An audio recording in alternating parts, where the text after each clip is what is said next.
TV. ഷോകളിലൂടെ പ്രേക്ഷകർക്ക് സുപരിചിതയാണ് വർഷ.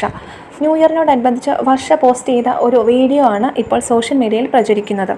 ആ ഒരു വീഡിയോയിൽ വർഷ ഇപ്രകാരമാണ് സംസാരിച്ചിരുന്നത്. 2025 എന്നെ സംബന്ധിച്ച് വേറെ തന്നെ വർഷമായിരുന്നു. സ്വന്തമായി ഞാനൊരു വണ്ടി വാങ്ങിച്ച വർഷം. അതേ വർഷം തന്നെ എൻ്റെ റിലേഷൻഷിപ്പ് പൊട്ടി പാളീസായി വീണ്ടും സീറോയായ വർഷം. മലയാളത്തിലെ തന്നെ ഏറ്റവും ടോപ്പ് ടെലിവിഷൻ ഷോയിൽ വീണ്ടും അവതാരികയായി എത്തിയ വർഷം. ഉത്കണ്ഠ, ഉയർന്ന നെഞ്ചിടിപ്പ്, പാനിക് അറ്റാക്ക് തുടങ്ങിയ പല മാനസിക അസുഖങ്ങൾക്കുമുള്ള മരുന്നുകൾ കഴിച്ച വർഷവും ഇതുതന്നെ. അത്യാവശ്യം നന്നായി സമ്പാദിച്ച വർഷമായിരുന്നു. അതേ വർഷം തന്നെയാണ് എൻ്റേതല്ലാത്ത കാരണത്താൽ, എൻ്റെ തെറ്റുകൊണ്ടല്ലാതെ ഏറ്റവും കൂടുതൽ പൈസ നഷ്ടപ്പെട്ട, ചതിക്കപ്പെട്ട വർഷം.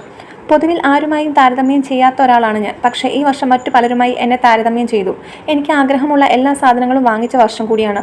4-5 രാജ്യങ്ങളിൽ സഞ്ചരിച്ചു. ഇതൊക്കെ വാങ്ങിയും എല്ലാ സ്ഥലങ്ങളിലെല്ലാം പോയിട്ടൊക്കെ ഞാൻ വന്നപ്പോൾ എൻ്റെ വീട്ടിൽ ആരും ഉണ്ടായിരുന്നില്ല. ഒറ്റയ്ക്കായ വർഷം. ഇങ്ങനെ ഒറ്റയ്ക്കാവാനും ഇൻഡിപെൻഡൻ്റ് ആവാനും സ്ട്രോങ് ആവാനും എനിക്ക് ആഗ്രഹമില്ല. പക്ഷേ ഞാൻ ഇതൊക്കെയായി. രാത്രിയാകാൻ ഞാൻ കാത്തിരിക്കും. കാരണം എനിക്ക് ഉണർന്നിരിക്കുന്നത് ഇഷ്ടമല്ല. കാരണം എഴുന്നേറ്റ് കഴിഞ്ഞാൽ അപ്പോൾ തുടങ്ങും നെഗറ്റീവ് ചിന്തകൾ, വിഷമങ്ങളും പ്രശ്നങ്ങളും തുടങ്ങും. മെൻ്റലി ഭയങ്കര സ്ട്രോങ് ആകും. കൂടുതൽ സ്ട്രെസ്സാണ്. ഒന്നുറങ്ങാൻ കൊതിച്ചിട്ടുള്ള വർഷമാണ് 2025.